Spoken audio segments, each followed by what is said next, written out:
चर्चा कर रहे थे मदरसन सूमी। गजब के नंबर्स हैं और मदरसन सूमी के नंबर्स पे बातचीत करने के लिए अब हमारी आपको आपकी स्क्रीन पर इस कंपनी के चेयरमैन विवेक चंद सहगल साहब नजर आएंगे।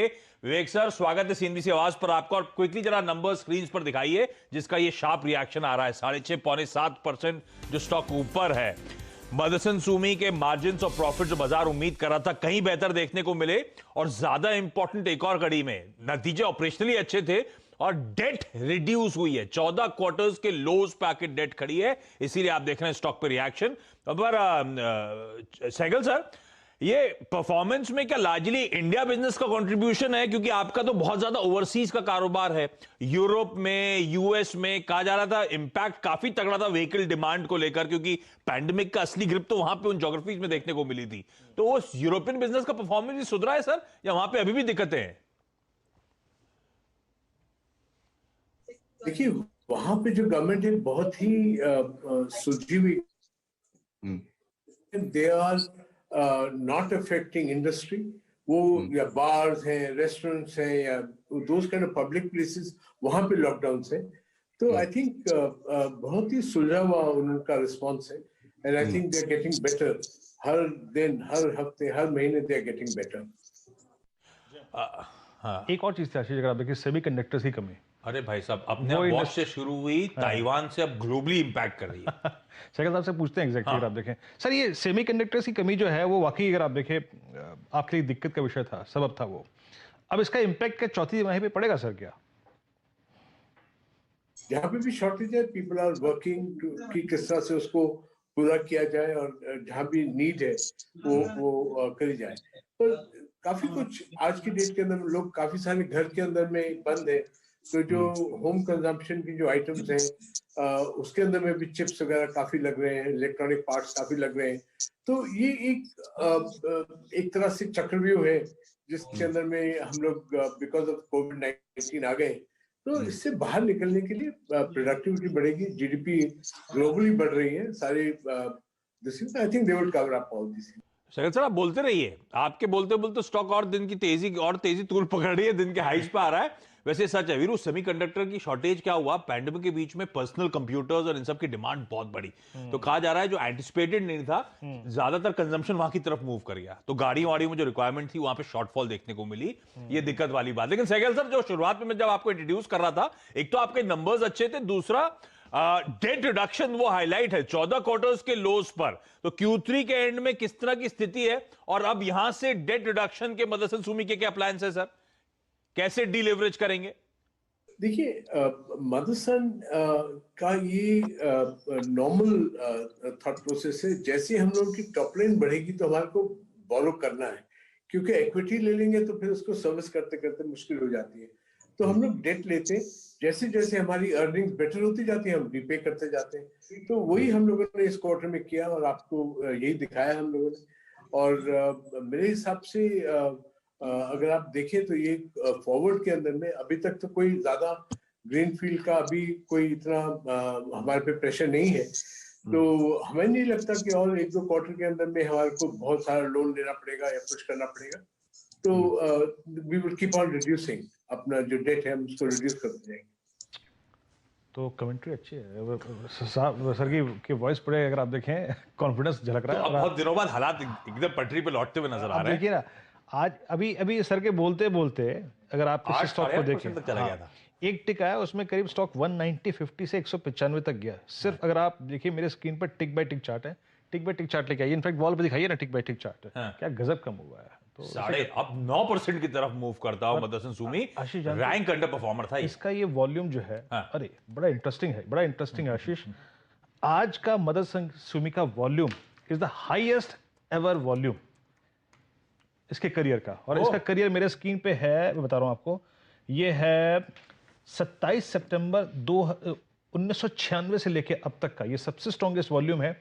और इससे पिछले के सबसे स्ट्रॉन्गेस्ट वॉल्यूम का ऑलमोस्ट डबल। यानी अगर हिस्टोरिकल हाई वॉल्यूम मान लीजिए 1 करोड़ का था, तो आज 2 करोड़ के वॉल्यूम है। अरे तो अच्छे वॉल्यूम्स के साथ इस तरह की बाइंग लौटती हुई, और जब मैंने कहा था रैंक अंडर परफॉर्मर, तो ये स्टॉक 40-50 के लेवल्स तक स्लिप हुआ था, और उसके बाद से मोमेंटम देखिए क्या पकड़ा है स्टॉक ने। अच्छा, इस पे पहले चार्ट चेक, उसके बाद मैं सेमीकंडक्टर वाले मामले पे भी बात करना चाहूंगा, लेकिन चार्ट चेक के लिए क्विकली कविता के पास जा रहा हूं। कविता, 8-8.25% का उछाल, क्या कह रही है चार्ट्स?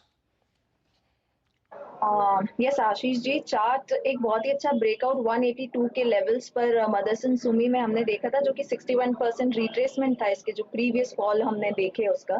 तो वहीं से ये स्टॉक काफी अच्छे लेवल्स हमें आगे दिखाते हुए दिखेगा। मुझे लग रहा है अगर पोजिशनली स्टॉक को ट्रैक किया जाए तो एक 182 187 के लेवल्स के आसपास डिप्स पर बढ़ना चाहिए, और अपसाइड मुझे ओपन लगती है 239 250 के लेवल्स को ये चेज करने के लिए ऊपर बढ़ेगा। तो बाय ऑन डिप्स इस पर करना चाहिए। लेवल्स वापस रीगेन करने की तैयारी, महीनों सालों बाद मदरसन सुमी की तैयारी।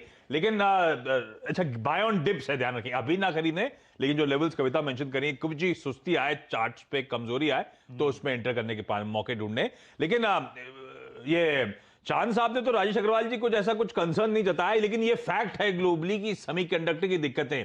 मुझे याद है वो बॉश का हमने बहुत पहले फ्लैश करा था कि ऑटो इंडस्ट्री में डिमांड की किल्लत हो रही है और ये बॉश भरपाई नहीं कर पा रहा। उसके बाद ताइवान की खबर आई, और ग्लोबली अब इसका इंपैक्ट बहुत प्रोफाउंड नजर आ रहा है। ये वाकई क्या अग्रवाल सर, ये Q4 अब आने वाला ये जो क्वार्टर करंटली अंडरवे, इसमें अब इन सब कंपनीज पे धंधे पे इंपैक्ट नजर आने लगेगा क्या? ये सेमीकंडक्टर वाला इशू बहुत बड़ा हो गया है। जी बिल्कुल बड़ा हो गया है, लेकिन फिर अगर आप देखें तो मदरसन सुमी की सिर्फ सेमीकंडक्टर की बिजनेस नहीं है, इनके और भी प्रोडक्ट्स हैं, और क्लाइंट लिस्ट अगर आप देखोगे तो इतनी शानदार है, चाहे वो ओडी हो, डेलमर हो, एजी हो, सारे इनके क्लाइंट लिस्ट में हैं, और प्रोडक्ट अच्छी तरीके से लिए जा रहे हैं। प्रोडक्शन प्री कोविड लेवल तक आ गया, रिजल्ट शानदार आए हैं, मार्जिन्स में एक्सपेंशन देखा गया, और सबसे बड़ी बात अगर आप देखो तो 6900 करोड़ का डेट था पिछले तिमाही में, जो कि अब 6200 करोड़ का आ गया है। और जैसे कि सहगल साहब भी बता रहे हैं कि डेट रिडक्शन वो जैसे जैसे पैसे आ रहे हैं वैसे करते जा रहे हैं, तो मुझे लगता है उससे भी बहुत पॉजिटिव इफेक्ट पड़ेगा। ये स्टॉक कम से कम 225-230 के लेवल्स आने वाले दिनों में बिल्कुल अचीव कर सकते हैं। 225 आप भी कह रहे हैं, कविता भी कह रही थी 235-250 के लेवल्स तो मजबूती रहेगी। मदरसन के लिए मैं नहीं कह रहा था सेमीकंडक्टर का इशू, लेकिन वो इंडस्ट्री के लिए, क्योंकि ऑटो में भी भरपाई सेमीकंडक्टर्स की नहीं होगी। महिंद्रा और सारे इंडस्ट्रीज कंपनीज वोकल रही हैं इस इशू को लेकर, इसलिए मैं कह रहा था। लेकिन ठीक है, इसका तो काफी ग्लोबल प्रेजेंस भी है, अब मजबूती टूल पकड़ रही है। आप कुछ कह रहे हो? एक बार जेबीएफ इंडस्ट्रीज के नंबर आए हैं, वो स्क्रीन पे फ्लैश कर दीजिए। अगर आप देखें एक बार स्टॉक चेक ले लेते हैं, एग्जैक्टली स्टॉक करके रहा है, फिर आगे बढ़ते हैं। जेबीएफ इंडस्ट्रीज के नंबर आपकी स्क्रीन पे आए थे कुछ देर पहले, और वो नंबर्स प्लीज स्क्रीन पे एक बार फिर से रखिएगा, फिर मैं आगे बढ़ूंगा। जेबीएफ एग्जैक्टली अगर आप देखें कहाँ ट्रेड करता हुआ आपकी स्क्रीन पर, जेबीएफ चार्ट लेके आइएगा प्लीज स्क्रीन पे। 14-15 पे छोटा स्टॉक है, लेकिन बहुत स्ट्रॉन्ग रिएक्शन नहीं है। लिमिट रिजल्ट मैंने खोल लिया, 55 करोड़ से घटकर अगर आप देखिए 16 करोड़ रुपए का रहा है। लिमिट, चलिए आगे बढ़ते हैं। मदरसन सुमी आशीष 197.10 फ्यूचर्स में अब डे हाई पर ये स्टॉक, और मुझे लग रहा है कि देखिए आशीष, इसको ना, ठीक है कविता ने कहा बाय ऑन डिप्स की तरफ मूव कर गया, सर्किट की तरफ इसकी कॉल पकड़ना बुरा नहीं होगा। ऐसे स्टॉक्स में स्प्रेड क्रिएट करना चाहिए कि एक कॉल लेके आउट ऑफ मनी कॉल बेच दो। राजेश जी 200 की कॉल जरा प्लीज स्क्रीन पे प्रीमियम लेके आइएगा। 200 की कॉल कितने में ट्रेड कर रही है? 200 की 9.5 रुपए, 9.5 रुपए पे। मेरे ख्याल से फ्यूचर अगर मैं ट्रेड करने लग जाऊंगा तो इतना तो मेरा स्टॉप लॉस ही रहेगा। इससे बढ़िया ये यहाँ पे कि 2-2.5 रुपए का स्टॉप लॉस लगा के इसको ट्रेड करूँ। क्या राय देंगे आप इस पर? देखिए आपने स्प्रेड का जिक्र किया ना वीरेन, आप 200 की ले लो और 210 वाली बेच दो अगर आपको प्योरली ट्रेड करना है। ये आपको 9.5 रुपए में पड़ेगी, और वो जो बेचेंगे आप वो करीबन 5.5 रुपए। तो आपका नेट जो स्प्रेड है मुझे लगता है यहाँ पे 4 रुपए का ही बैठेगा, और जो स्प्रेड है वो 10 रुपए का है, यानी 6 रुपए का मुनाफा बांधने की यहाँ पे कोशिश करेंगे। तो कहीं ना कहीं मुझे लगता है स्प्रेड ठीक रहेगा। अगर आपको प्योर नेकेड करना है तो फिर नेकेड ऑप्शंस करना है, जो प्लेन वैनिला कहते हैं हम इसे, तो 200 की कॉल ले सकते हैं 2.5 रुपए पे। आपका स्टॉप लॉस होगा करीबन 2.5 से 3 रुपए का, क्योंकि एक बड़ा मुंह आ चुका है, तो स्टॉप लॉस थोड़ा डीप हो गया आपका यहाँ पे। तो मेरे हिसाब से 6 का मैं स्टॉप लॉस रखूंगा, और इन दैट केस मुझे लगता है वो हमें 14-15 तक बिक जानी चाहिए। प्रोबेबली आज तो चांस नहीं है, लेकिन अगले हफ्ते हो सकता है। ओके, तो ये कॉल ऑप्शन पे नजर रखिएगा। इस बीच वो जेबीएफ इंडस्ट्रीज अगर आप देखिए नंबर्स के बाद 14 से 15 पे आ गए, छोटे स्टॉक की कैटेगरी है। एक बार आईआरसीटीसी लेके आइए, आईआरसीटीसी आपकी स्क्रीन पर, और ये पुल बैक बहुत अब स्ट्रांग होता हुआ, और